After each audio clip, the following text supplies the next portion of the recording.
Assalamualaikum warahmatullahi wabarakatuh. Selamat pagi semuanya. Berjumpa kembali dengan Ibu dalam pembelajaran tematik, yaitu tema 1 subtema 3 tentang pemantulan dan penyerapan bunyi. Kali ini kita akan melanjutkan materi tentang pemantulan dan penyerapan bunyi. Ingatkah kalian bahwa bunyi memerlukan penghantar untuk bisa terdengar? Pada subtema sebelumnya, kalian telah mempelajari salah satu sifat bunyi, yaitu dapat merambat melalui perantara yang berupa air, udara, dan benda padat.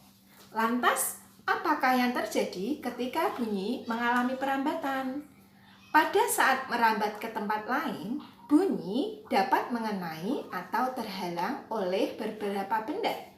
Nah, bunyi yang mengenai permukaan suatu benda dapat dipantulkan atau diserap.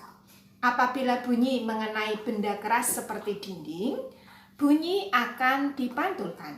Sedangkan apabila bunyi mengenai benda yang berpori seperti gabus, bunyi akan diserap oleh benda tersebut.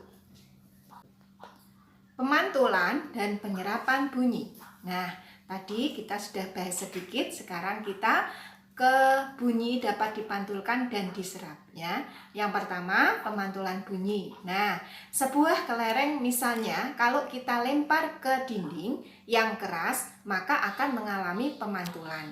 Demikian juga dengan bunyi anak-anak.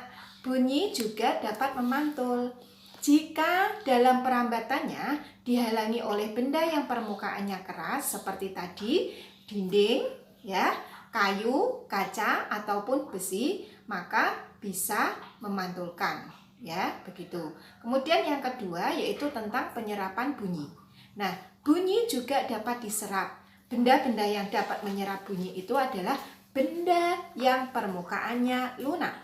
Benda yang demikian itu disebut peredam bunyi. Contohnya karpet, goni, kertas, kain, busa, dan wol. Nah, benda-benda tersebut dapat digunakan untuk mencegah terjadinya gaung atau kerdam. Dinding dan langit-langit gedung pertemuan itu, kemudian studio rekaman dan gedung bioskop dilapisi dengan bahan-bahan tersebut. Supaya apa? Tidak terjadi gaung ataupun kerdam.